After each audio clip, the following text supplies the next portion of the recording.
Things about to get better. Yeah, things about to get better. Ooh, things about to get better. Yeah, yeah, yeah. Things about to get better. Ooh, things about to get better. Yeah, things about to get better.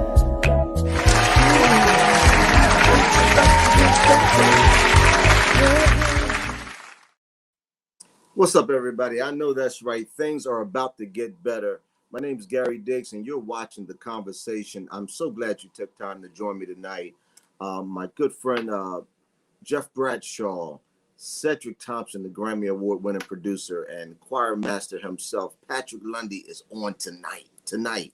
Make sure you share. Let people know that tonight on Gary Diggs, The Conversation on iKenRock TV, I have three amazing guests that's going to be with us on this evening. I do want to share with you for a moment. Understand our health. We have to definitely check on our health and check on our loved ones. And even tonight in our conversation, our artists and our guests are going to be talking about some health challenges they had. So we're going to be dealing a little bit with that. We're going to be dealing with some industry talk. But most importantly, we're going to say some things that hopefully that's going to encourage you, for you to understand that things are about to get better. So I need you to stay focused, stay close, and keep us logged on. Gary Diggs, The Conversation on iKenRock TV.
What's up, everybody? This is Gary Diggs, and you are watching The Conversation. Tonight, my guest is Jeff Bradshaw, Philadelphia's own. Show him some love, Jeff Bradshaw. What's up, bro? What's up, homie? How you doing, man? Man, you from the city of brotherly love. Absolutely. Man, man, I'm so glad you took time to join me tonight on The Conversation. Of course. Jeff Bradshaw, I'm going to tell you, man, I've been following you for a long time. Come on, man. I just got to say I'm a fan. Major fan of your work, and it was a few years ago I got a call to play for a funeral, and they said, one of the guest artists is going to be Jeff Bradshaw. I said, the Jeff Bradshaw. He wanted to know who the band was going to be.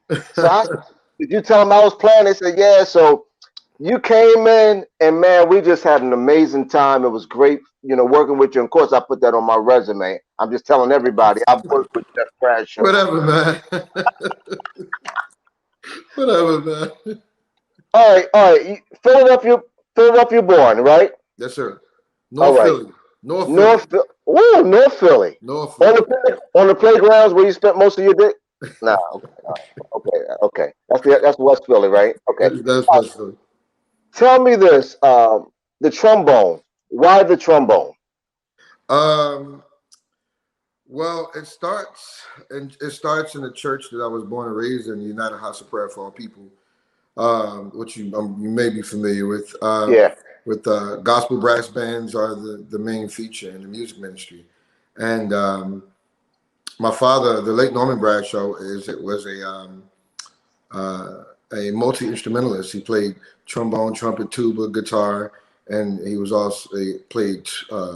also sang, and he was also the youth minister. He was the youth pastor for many years.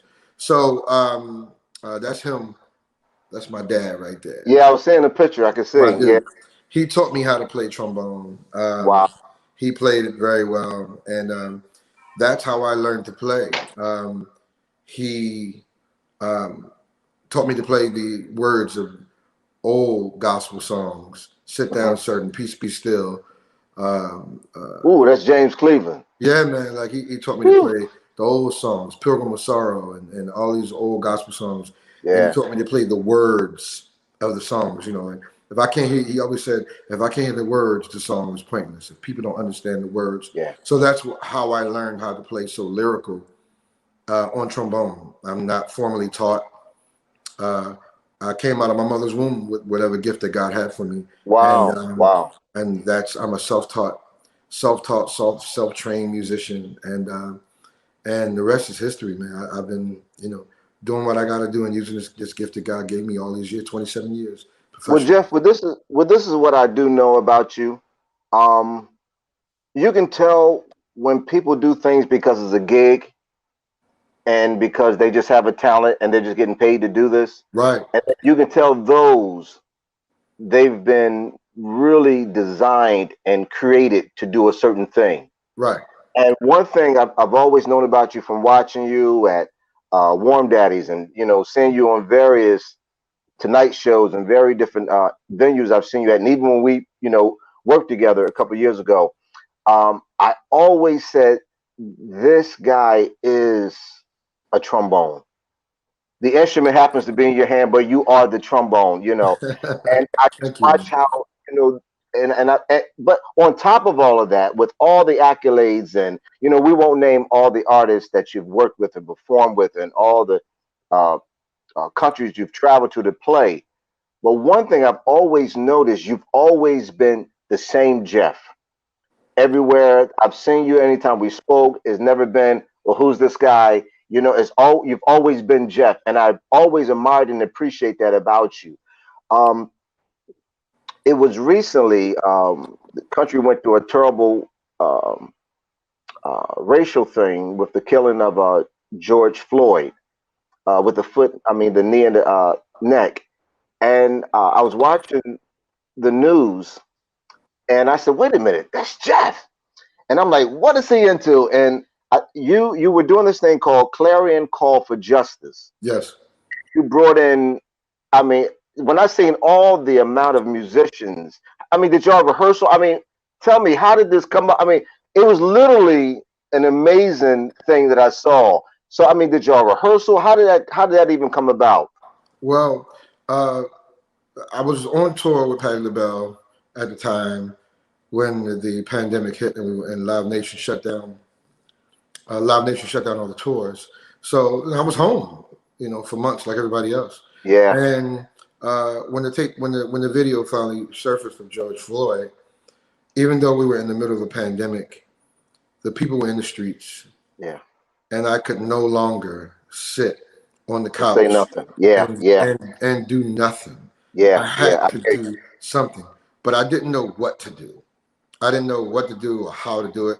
I had never marched. I had never been a part of any protests. And so I didn't really know what to do or how to do it.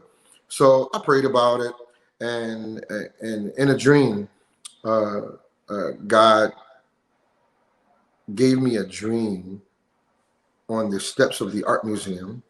I was on the steps of the art museum, surrounded by as many horns as the eye could see, and surrounded by people with signs, Black Lives Matter. Yeah. And all of that, And so I got up and I went and called my boy Randy Robinson and went over his crib where I kind of hung out during the pandemic because he stayed in the house, I stayed in the house. And I was like, Randy, I think I know what to do now. Wow. I need to what should I call it? And he was like, man, you just gotta, and he said, wait a minute. The Bible talks about a clarion call. Call it a clarion call for justice. And I was like, that's it. A clarion call for justice. Wow. So it comes from the scriptures. And so what I did was I just called my friend Sam Gellerstein, my boy Trey, Trey Lambert. Yeah, I do. I called Sam and Trey, and I said, let's call as many horn players as we can reach. We went on social media and our phones, and I called as many horn players. I think the first time we went to the art museum, we had about 85 horns. Yeah.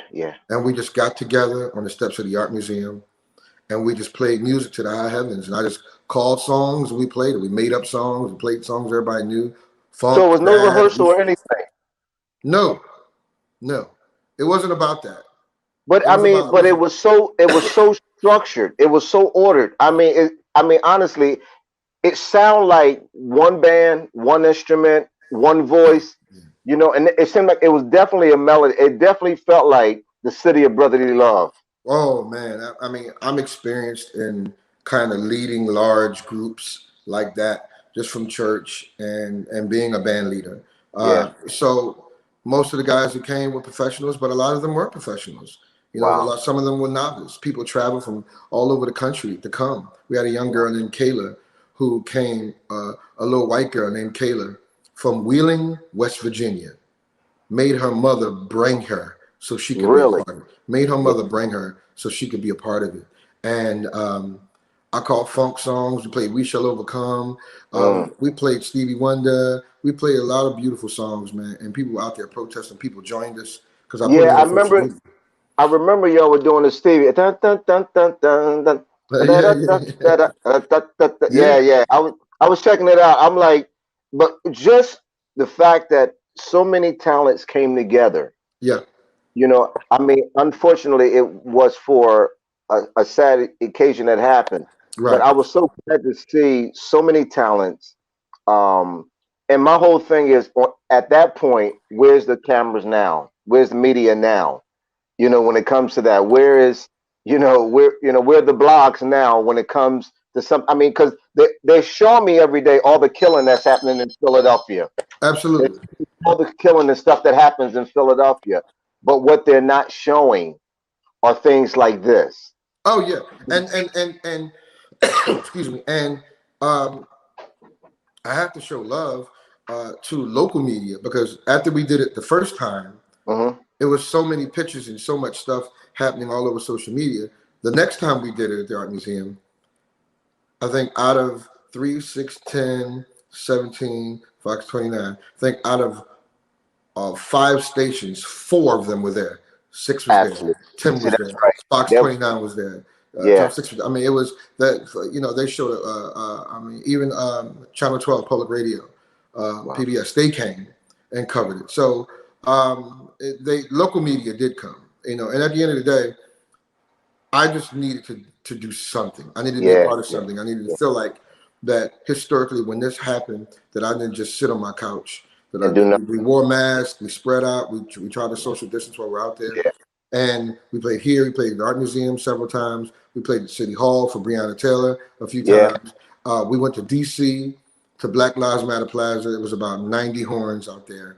And then we went to New York, to Washington Square Park. It was about 50 of us out there. It was just a beautiful thing to see all these trombones, all these horn players coming together it was wonderful. Protest. It was different, a different kind of protest. Yeah. We were coming together in protest of the systemic racism all over this country, in corporate America, in the music business, in the police force, wherever it is. We believe in police. We believe we trust and love the police. We love the police. We need them. We do. But there are bad apples everywhere. And when there are bad apples show themselves, we have to address them. We have to expose it. That's right. We have to expose it. That's all. And that was the whole thing. The whole thing was we're not going to sit by. To be silent is to be complicit. And I wasn't going to be complicit with what was happening in the country. No. I wanted to make sure that from the president on down, that they knew that we weren't okay with what was happening in the way we were being treated as Black and brown people. That's right. Well, look, ladies and gentlemen, I'm Gary Diggs. You're watching The Conversation, and I'm sitting in with my boy tonight, Jeff Bradshaw, Mr. Trombone himself. Jeff, let me ask you this. It was a few years ago, I woke up and my social media was just going crazy with all these well wishes and get better and get well. Right. And I was trying to figure out, I said, what in the world is going on? So I was texting, checking around, trying to figure out what was going on. And then a couple of days later, you posted, thumbs up, I'm feeling a little bit better. This was around 2006, I believe. 2016, yeah. 2016, I mean. What happened, man? What was going on? Basically, in short, that I was in sound check getting ready for a show with Will Downing and Gerald Veasley and Cal Riddick at South. And I had an excruciating, horrible pain in the left side of my lower stomach. And I was, sometimes you think it's gas. Somebody give me some ginger ale, and Yeah. And as the minutes went on, the pain got worse. And I was just like, this is not going away. This is getting worse. And I went to the hospital. And when I got to the hospital, they ran a kind of test on me. And they told me that they diagnosed me with a very severe case of diverticulitis. Oh, wow. And those who don't know what diverticulitis is, it is when the blood-filled pockets, the diverticula is in your large intestines, which moves the food along in your large intestines. And when blood-filled pockets form along the walls of your diverticula and they burst. And then what happens is old food, because of lack of fiber, in my diet, being on tour for 20 years, because of lack of fiber, old food is just in here, and not moving and irritating all of this, and it becomes blood-filled pockets, and they burst, and you pass blood, and it's extremely, extremely, extremely painful. Wow. So it was something I'd never heard of before. Now, is that something that could have been prevented, or is it something that just... Absolutely. Okay. You could prevent having diverticulitis or diverticulosis, which is the early stages of diverticulitis. It's just to make sure that you're getting enough fiber and water in your diet, but most importantly, fiber, because fiber is what moves the food along. Don't let the old food stay along in your large intestines. Fiber. Make sure you have greens in at least two out of the 3 meals a day, and make sure that you're getting enough fiber in all of your meals. And so getting on and off a tour bus for almost for 20 years, eating pizza and wings, wings and burgers, and anybody eat no salads, anybody eat no drink, nobody drinking no green smoothies, ain't none of that.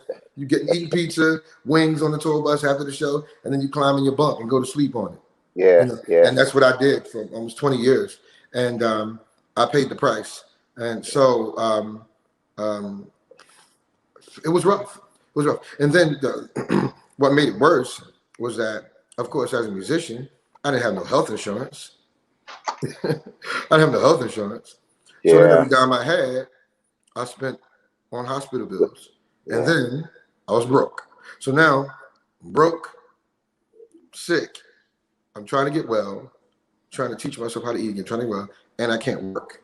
And so then Charles Whitfield, a good friend of mine, had one of the head A&Rs at Hidden Beach Records, where me, Jill, and Kendrick the Family Soul were, launched a GoFundMe page for me, which I was totally against.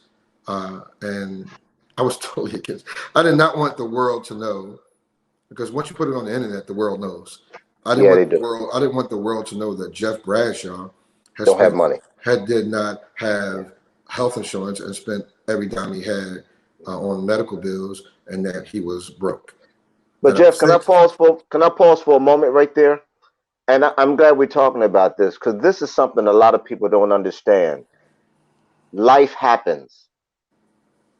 You know, I don't care. You know, and I tell people, be careful how you are quick to question another man's pocket.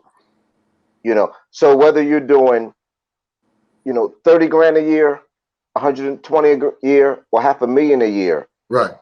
I don't care how. And you could have possibly been the musician that's dotting all of his I's, crossing all of his T's, putting so much away, putting 6 months away, putting a year away, or doing those things you need to do, living below maybe your budget just to ensure you have a little cushion. Right. But when a sickness attacks the body that we're not, that you're not expecting to happen, and you cannot work, sometimes, it can just absorb or vacuum every little piece that you've put in. It can just wipe everything out. A lot of times, so from the naked eye looking in, people are saying, well, he should have had more. No, this is what we're supposed to do.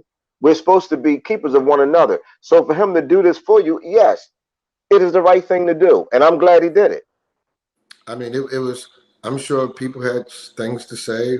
I'm sure. It was so much love. I didn't really care about the naysayers. All I cared about was getting well and being able to take care of my family, be able to take care of my daughters, and be able to take care of myself and sustain myself. And, I don't care how much money you got. When your medical bills start getting up into the hundreds of thousands, I don't care how much money you got. Once it's gone, it's gone. And I had to figure it out. And so Jill threw a benefit concert for me at the TLA and invited all of the people that I've worked with, all of these people, all of these artists, Eric Roberson, Robert Glass, Patrina Furby, Kenny Lattimore, Mesa, DJ Cool, Sugar Bear from EU, like people from all walks of life, artists from all walks of life came to be a part of this benefit concert for me. Kendrick the Family Soul, Algebra, everybody was there, man. And then of course Philly came out, sold it out within days, and I was able to restore myself to a certain degree, get my health back on track.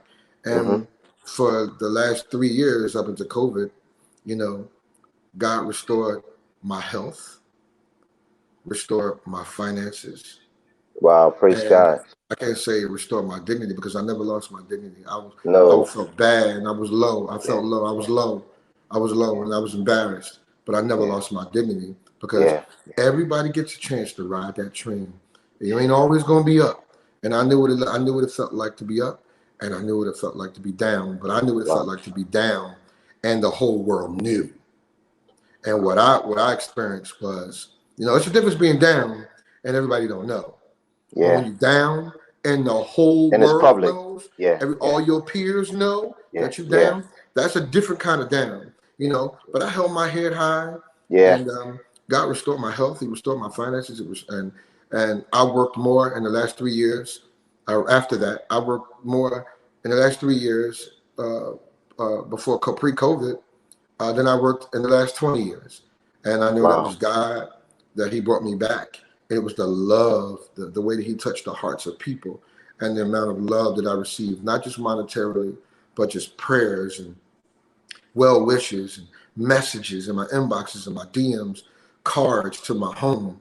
I mean, emails, text messages. It was, I know that I am loved. Yeah. And that's how I came out of that, knowing that I am loved. And I came out of all of that stronger. That's how I got to the top. There we go. That's Well, how Jeff, I got here. let me tell you, man, I'm grateful for your gifts and for your talents. And like I said again, I'm glad to see you back. Thank you. And I'm sure you're stronger, faster, and a whole lot, I'm sure more grateful than you've ever been in your life. Sometimes they say it's hard, you don't really realize how much you really appreciate health until you've been sick. Some things Absolutely. you don't appreciate a lot of things. Now I do know you recently released a project. My fourth album, Stronger. It's my best work. Many special guests, many amazing work, but it's my best playing, my best producing, my best writing. Everything about me and my life is stronger, and everything about my music, is truly blessed. And Wow. I'm so excited about this new album. I've never received this much acclaim so early from an album. This being my fourth album, my third studio album, and coming from my last album, which was at the Quennel Center, which was my biggest record at that time, to have Will Downing and Kenny Lattimore and Kim Burrell and all, Najee and Eric Roberson, Robert Glasper, tweeting all these people, Marsha and Bilal and all these people on that record. It's major. People didn't know, just to put 6,000 people in the Quennel Center on a Wednesday night, to be the first African American to record a live album at the Quennel Center, to create history at that time. And to do what I did was, people still are like scratching their heads, like, how are you able to do that? It was just it was the love of God that's touching people's hearts, and these artists, my artist friends, that just wanted to be a part of something special with me. And people were always thinking, like, how are you going to top that? And it's funny how God would take you down through a experience. Take you through an experience to dig deep inside you. And I was like, man, when I get in the studio, this next album, when I come out of this thing, and I said, when I come out of this is going to be my best work. This is going to be my best. And this album is a testimony of love and strength and perseverance, and in every song. And 16 songs on the album. And I could still call it the album. It's a CD, but I still call it the album because that's where I come from. That's the era I come from. But see, but you have grown folks music, so you're allowed. Yeah, exactly. Exactly. Well, Jeff, let me ask this: How can people get a hold of you? How can they reach you? On which social media platforms can they reach you and get your projects on? My tag is it's I am Jeff Bradshaw on all social media. At I am Jeff Bradshaw on all social media. My website is iamjeffbradshaw.com. www.iamjeffbradshaw.com. The music, the album the CD is available everywhere. You can download it everywhere. It's called Stronger. It features people like Raheem DeVaughn and Robert Glasper, and Raheem DeVaughn, Robert Glasper, Marsha Ambrosius, Christian McBride, Glenn Lewis, Frank McComb. I mean, it's the Amber Jean of Moonchild, and so many other great artists. Kanye Dawson, so many artists. This is my best work, and I am stronger.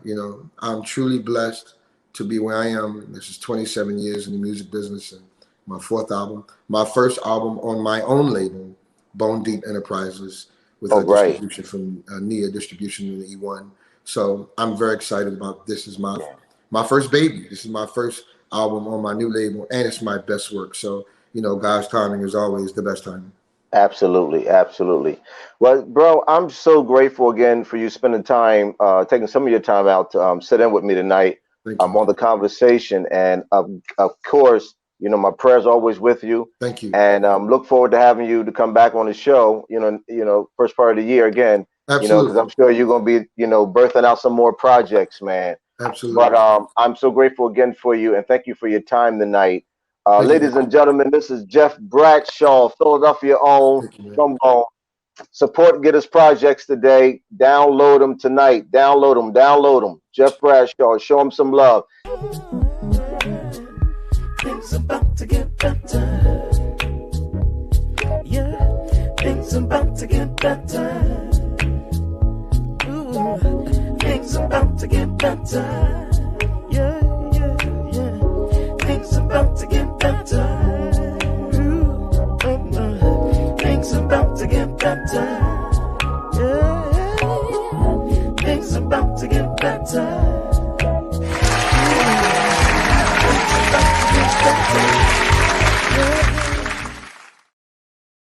That's right. Things about to get better.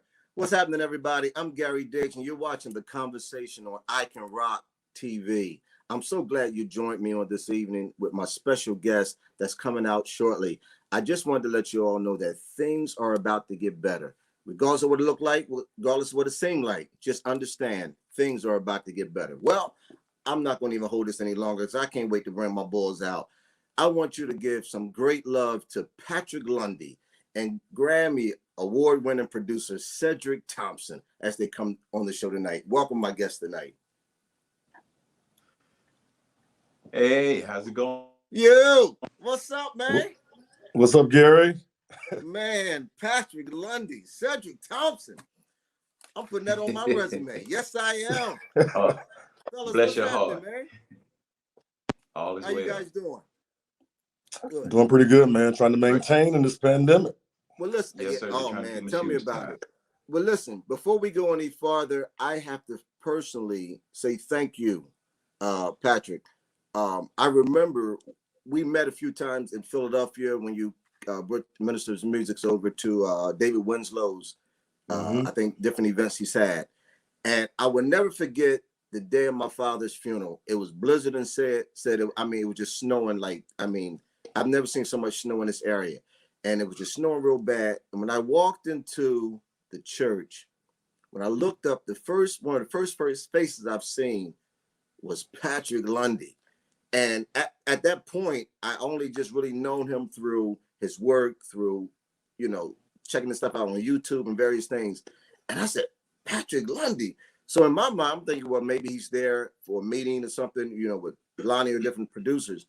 And he said to me, man, I just wanted to meet the guy that honored his father so much on Facebook.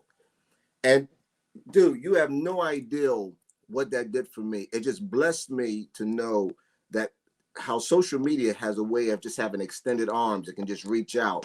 And I just want to tell you, man, thank you. I love you for real and appreciate the fact that you came in town through all that, man. And I'm just forever grateful to you, man. So I wanted to publicly tell the world, thank you, man. I love you, man. Appreciate you.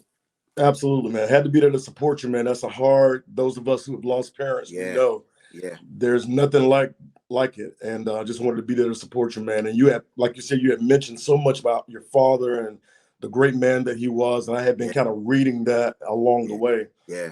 And I happened to have that day, free or whatever. I said, I'm going to go up and support my brother. Wow. I am forever grateful, man. And we stayed connected ever since that day. Absolutely. And I just appreciate you, man, for real. Cedric Thompson, my brother. Hey, brother. My friend, man. Yes, sir. Man, sir. Since I'm going into all this thank you stuff, you meet a lot of producers, Patrick. You meet cats from all over the country. And sometimes you wish you had never met some of them. We just might well just keep it 100. Right. But to find someone with this kind of talent, this kind of resume, and have a singing wife, that's another conversation. Oh, yeah. And a son too. Incredible producer, drummer. To have all that in one family, and you don't have to call 5 people to get to him. It's just amazing. And one thing I've known about Ced, he has always been consistent, always been Ced from day one. And I remember Ced when we met, and I'm going to go to your resume in a minute, but when we met, I was in North Carolina playing.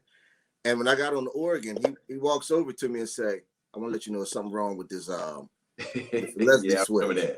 Yeah. He said, so to get the sound, you want to probably use the vibrato switch.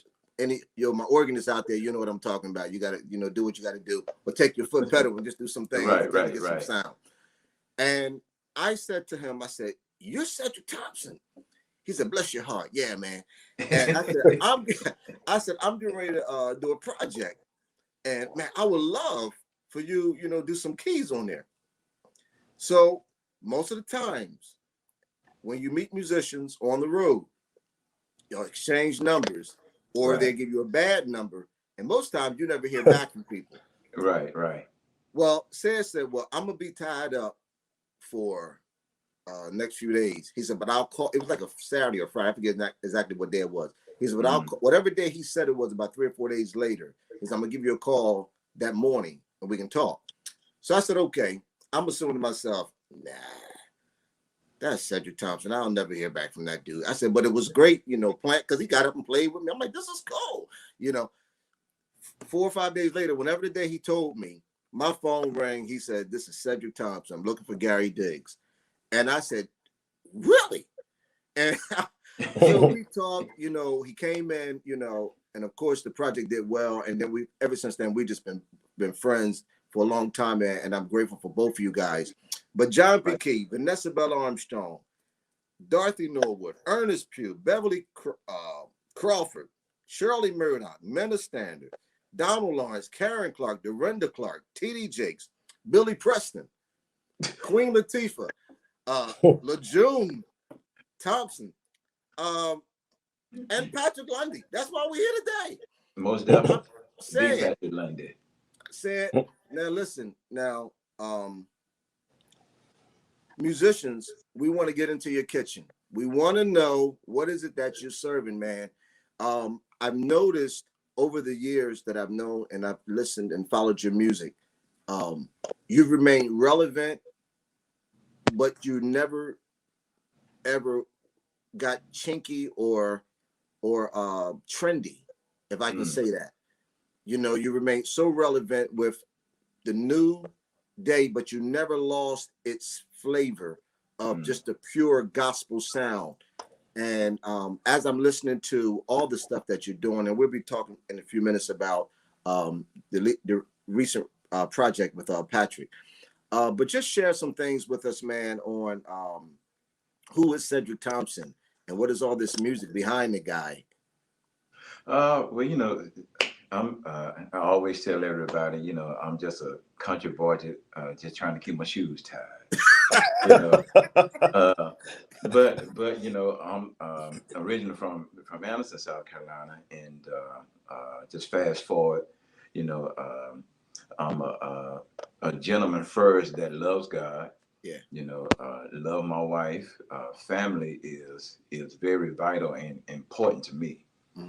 So even before we get into music and the whole nine, I'm a family guy. Yeah.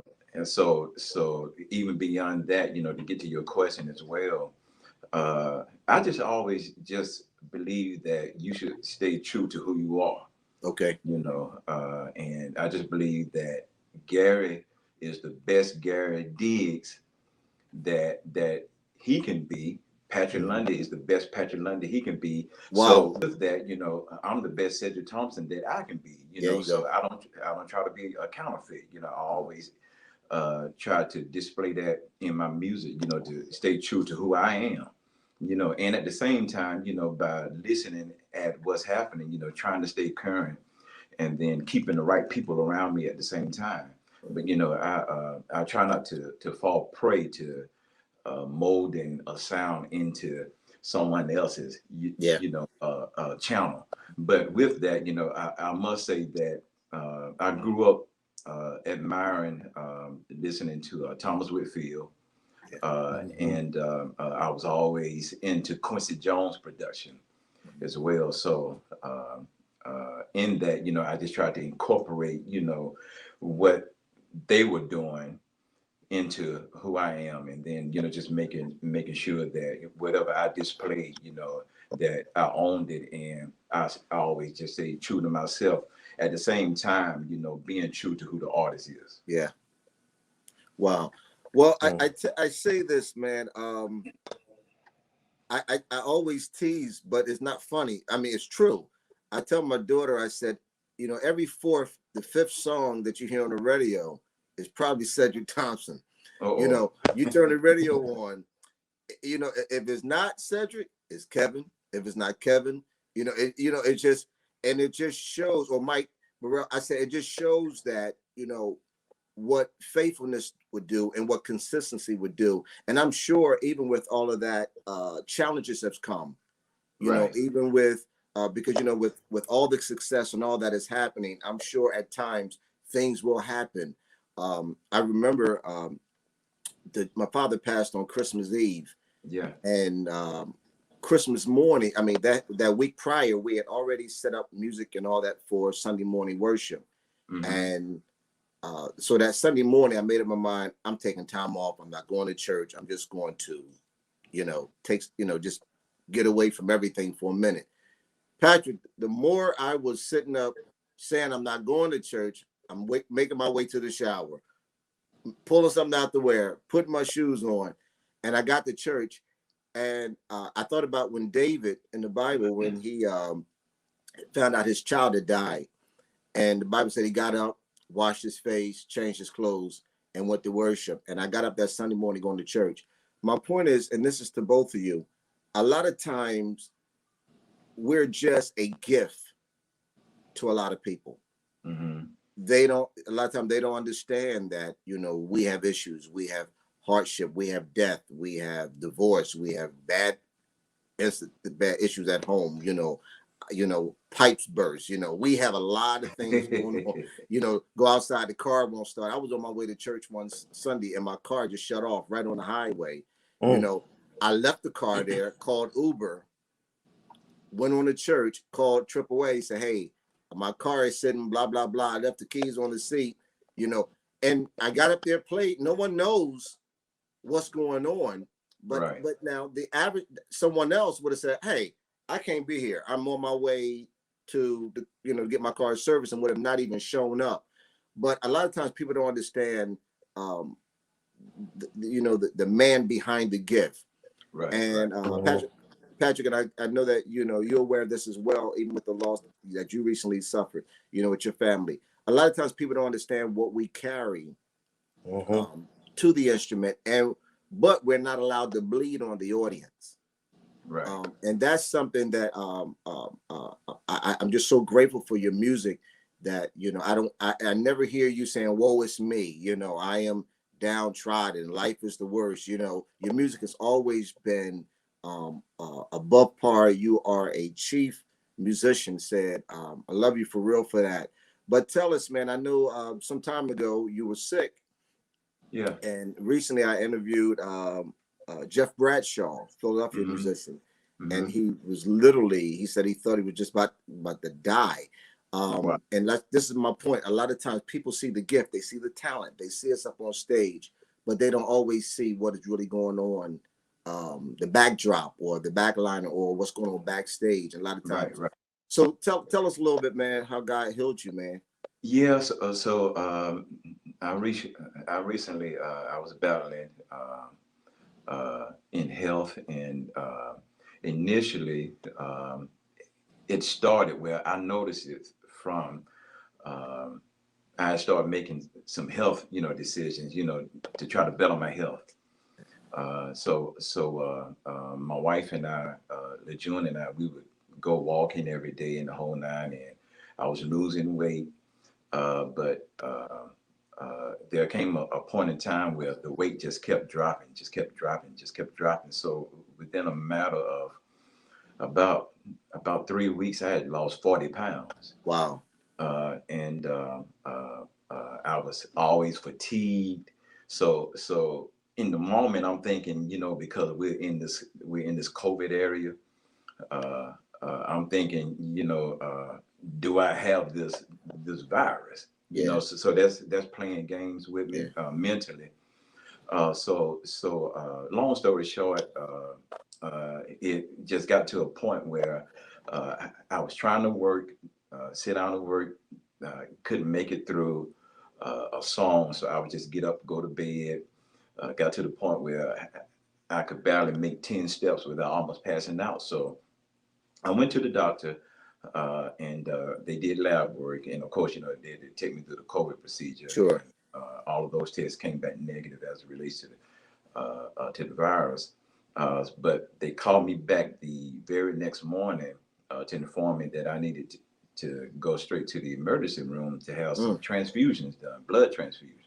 My hemoglobin was low. My red blood cell count was at a 1.4 and no B12. So they did the transfusion, and fast forward a couple of weeks, they were still trying to find the cause. You know, so they thought I was passing blood, but that didn't seem to be the case. So they scheduled me to have a procedure done, and they removed a few polyps. And after that, I get a call that I needed to come back in because they found cancer tumors. My God.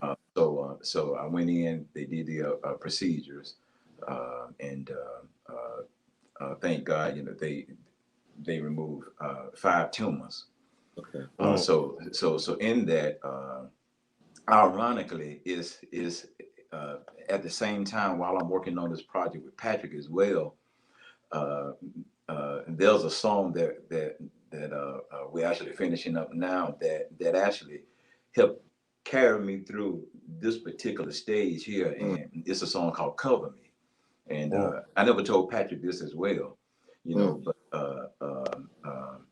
we had my wife to actually do the lead on it, and I was telling her, you know, that this song, I mean, you know, just ministered to me, you know, and this particular song really, you know, helped carry me through, you know. So with that, you know, to your testimony as well, you know, people see what we do on the outside, but they don't know, you know, struggles in the whole nine that we go through. And you know, to be able to carry a particular mantle, you know, there are some hardships in the whole nine, but thankfully God can trust us with it. Yeah. You know, and know that we see victory on the other side. Amen. Well, I tell you, this is a great segue to go into a song that's riding the charts now, because God is definitely a way maker. He Absolutely. Definitely is a way maker. I'm sorry, but I don't have any other trust but in Jesus Christ himself. You know, I look to the hills from which cometh my help. All of my help cometh from him. And I'm just grateful, man, for this union, this connection, man, with both of you brothers. But Patrick, we're going to talk to you in a minute, but we want to listen to Waymaker.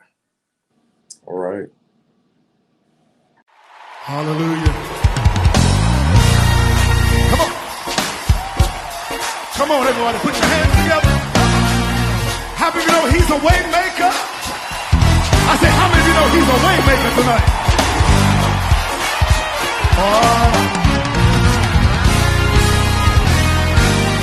Way maker.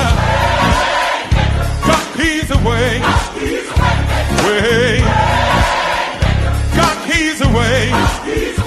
You can't. I know.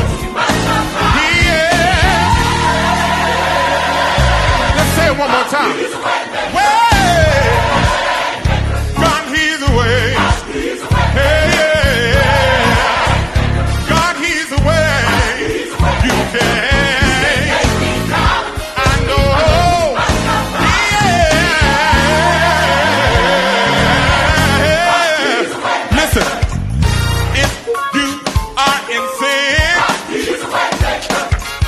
God will be with you wherever you go. If your body's sick and in pain, you will be healed in Jesus' name.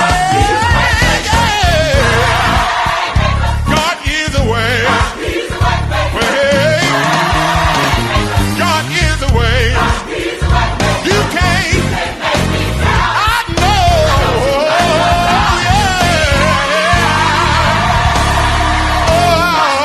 Yeah.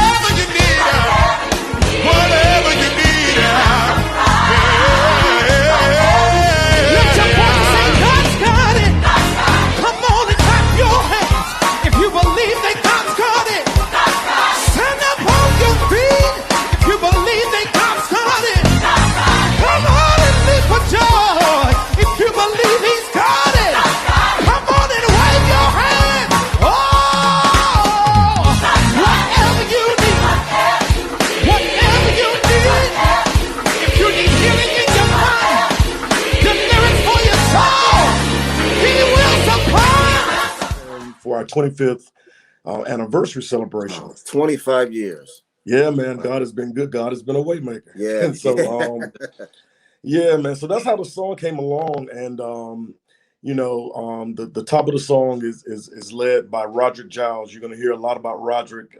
He has a group called Grace in the Washington, D.C. area. But he starts the song, and then Jesse finishes the song. And so we're blessed, man. We wanted something in terms of radio to kind of, with this pandemic, man, I think people are going through. Yeah, and, they are. in terms of losing jobs and losing family members and just the challenges of it all. So this up-tempo song, I thought, hey, let's have a little party. Let's give the people something to move and get excited about. And so that's how Cedric and I decided that Waymaker should be the first single. Yeah, it's definitely a bumper, man. A great song. Matter of fact, as I was doing my devotion this morning, I was playing it this morning. It's just a great, great song. How has it been with all the social distance and everything going on? How have you been able to maintain a relationship with your choir? I know you're minister of music at a church, but we're really dealing with the ministers of music right now. How has that been, knowing that you have a project coming out, knowing the demands of what's needed to promote it and get it out? How has that been for you? Because when I listen to it, it just sounds like you guys went into a revival or old-fashioned shut-in, and all y'all stayed in one room. We're not coming out, until you bless our souls, Lord. Man. Came out with your hip all tore up, everything. Just right. Bones out of broken and all that, But when I listened to it, it just immediately grabbed me, and I said, "This is an amazing song." So, how has it been with the COVID? With dealing with the relationships with your choir and band and all? Yeah, it's been challenging, just like probably any choir director would tell you across the country. I mean, we can't, for the most part, we should not necessarily be having rehearsals, particularly on the regular. And then you definitely don't want, my choir is 50 plus, so you don't want that many people in a room at one time. And so we've been able to, do like most, get on Zoom and have fellowships and talk to each other. And to be honest, I mean, everybody is okay with that. The fact that we can see each other, hear each other's testimonies, and kind of encourage each other to get through it. That's basically what we've been doing. And of course, I've seen a few of the choir members in the studio here and there. We're trying to finish up the project. So the fellowship has not stopped, man. We're still together. Everybody knows this is just a comma, if you will, in what we're doing. And we're going to get right back to it once we take this vaccine, Gary. Once you go first, let us know how it is. Then we're going to pass it out to my choir. I'm good. From there. I'm good. Well, hey, listen, I'm sure there's a lot of, everybody's a producer now. It's like everybody's a doctor, I mean, that's some questions. All right, everybody, but a lot of music producers are inspiring to get to the stage where Cedric's are today, being able to get to that level of excellence and being able to put mass productions out. But there is a chemistry there, definitely, between Patrick and Cedric. Okay. And as a mentoring for musicians, because the stages were so big, and we know that. But now, I shouldn't say that, because of social media, we all have access to the world, just through social media. But I've noticed a major connection between you guys, and even in following the last few projects, it's still, I don't care what McDonald's you go to in Chicago, Detroit, LA, Denver, they all have a unique smell. They all smell the same. If you notice, it's a consistency there. I don't care what state. You can go to Burger King in Detroit, you can go to Burger King in Buffalo, New York. It's something about the flame broil. They all have that same. And I've noticed about your projects, it is only continue to have that same fragrance or that same touch of the anointing. And you guys have definitely been a trailblazer with definitely, giving us, great music to listen to, and also been a great teaching for us.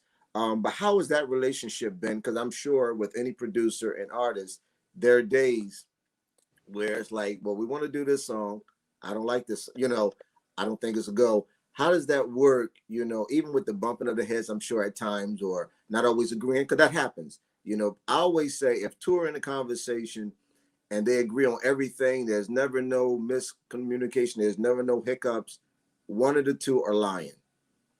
You know, you know, because there's always, it's got to be something. I'm not saying foolishness, but it's always got to be, you know, well, maybe let's hold up for what do you think, or you know, how has that relationship been, you know, with you guys building these empires together? Because all the music is just totally awesome. Well, you know, I'll go back to what you guys were discussing, or what we were discussing earlier about being human first. You know, I know Cedric is award winning. I know he's talented. I know he's gifted. But for me, man, I have to work with people who I connect with first, even before the gift. And so when Cedric and I met, when we met years ago, man, I was like, this guy is down to earth. Yeah. He could be puffed up, but he's not. And, you know, we've even said over the years, Cedric, you know, we appreciate finishing the work, going out to eat at the restaurant and talking and just catching up. You know, we look forward to that part. You know what I mean? Yeah. It's just as important as it is as being in the studio working together. And so for me, that chemistry and that formula has to be there. I know that there are some people who can work with egotistical people. I'm just not that. I can't do it. I don't care how good you are. If you don't have humility at the end of the day, then for me, it's just not going to work. The other part too is I trust Cedric. Cedric is the producer.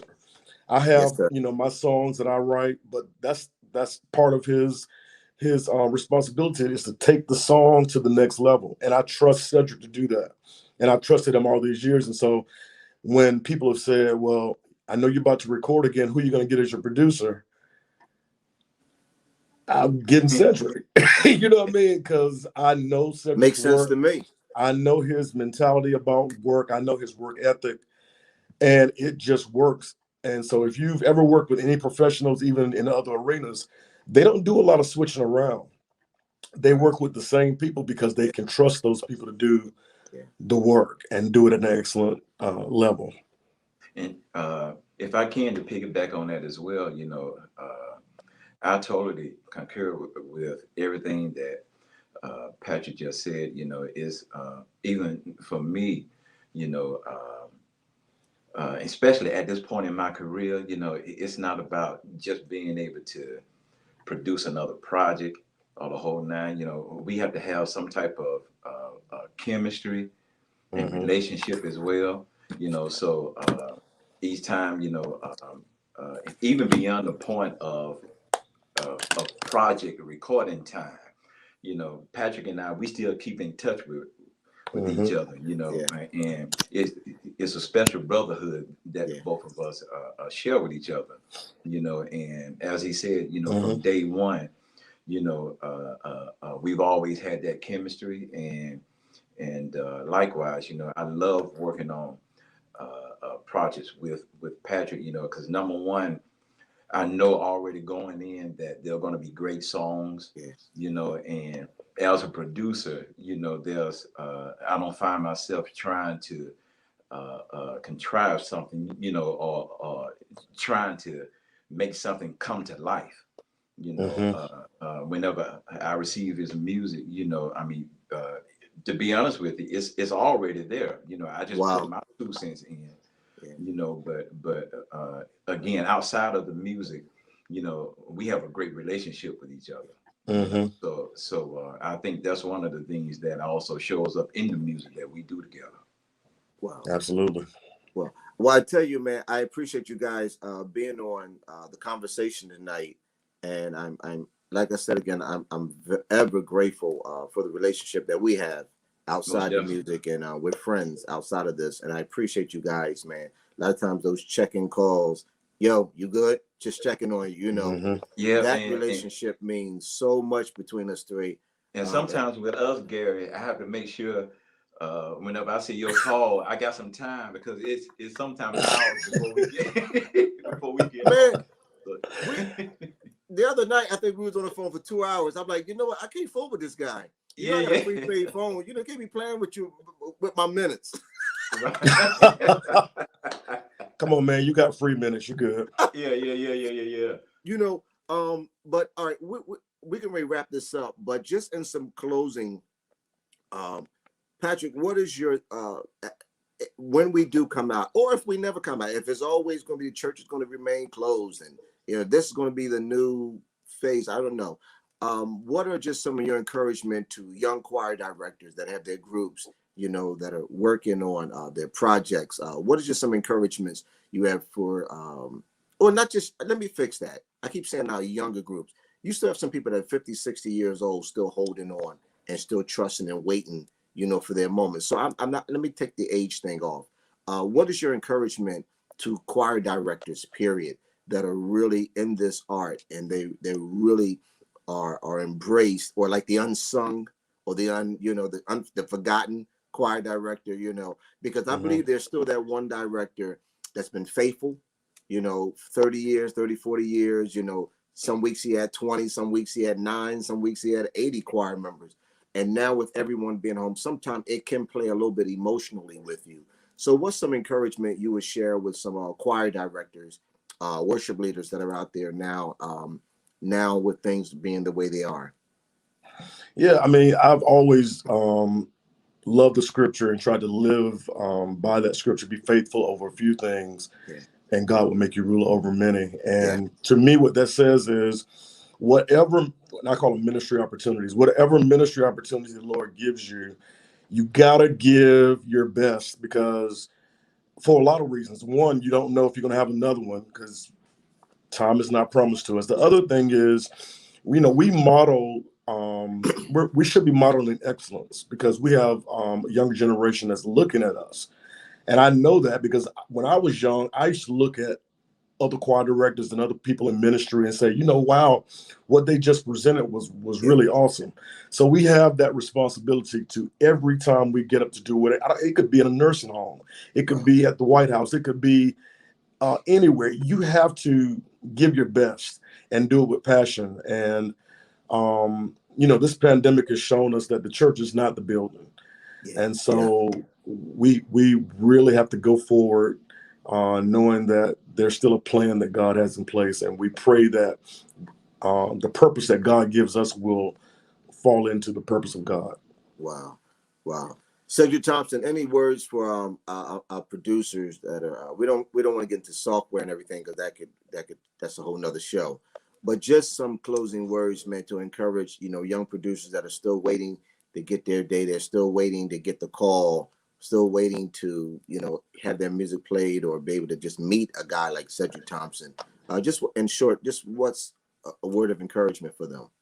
I always like to say, sometimes we fear hearing the word waiting, because a lot of us think that definition of waiting means doing nothing.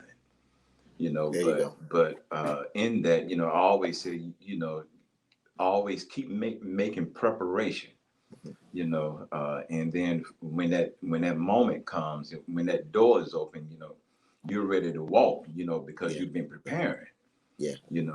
So that would be my, if I would say first point of advice, and in that, as I said earlier, just make sure that you stay true to who you are. It's fine to admire others, but at the same time, you don't want to fall prey to sounding like somebody else. Right. And again, that doesn't say that we all don't get inspiration from each other.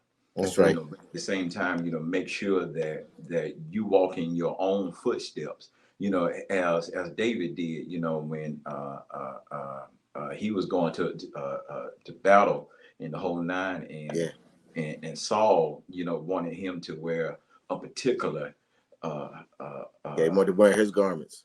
Exactly. But David couldn't operate in that, because it didn't fit him.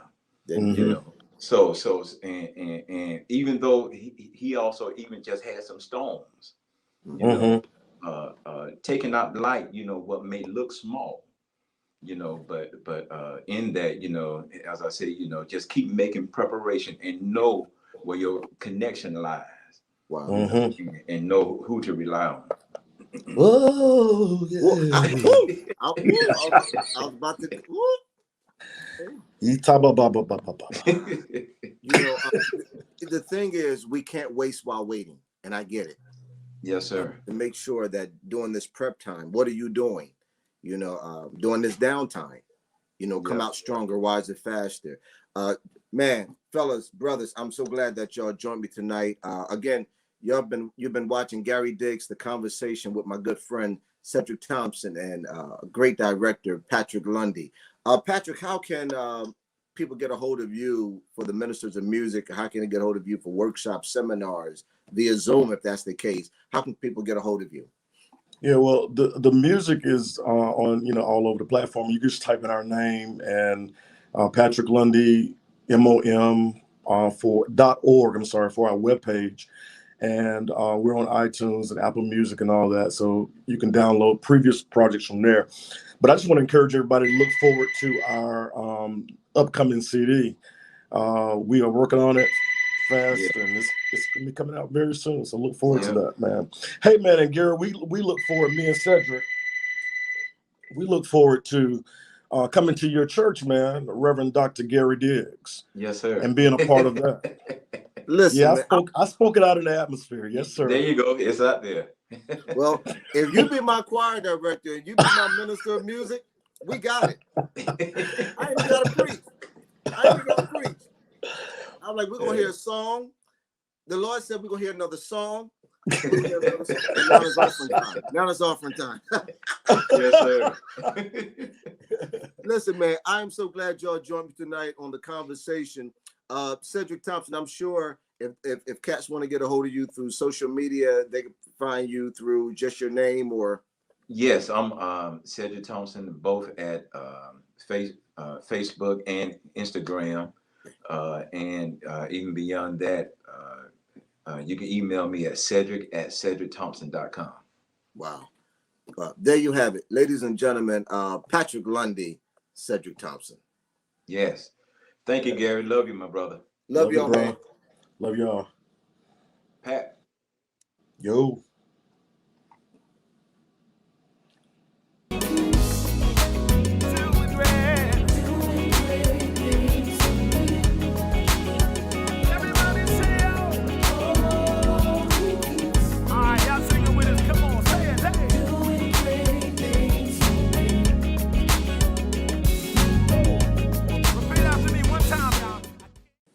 Wow. Oh my God. What an amazing show tonight.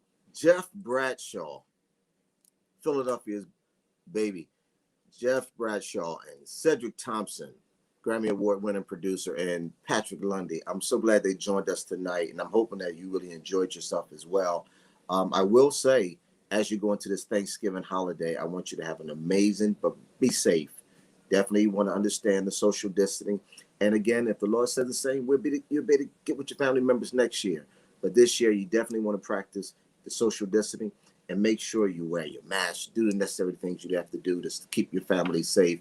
Love you with the love of the Lord, and understand that things are about to get better. Again, you've been watching Gary Diggs, The Conversation on iKenRock TV. Have a blessed Thanksgiving. Take care. Y'all singing with us. Come on, say it. Hey.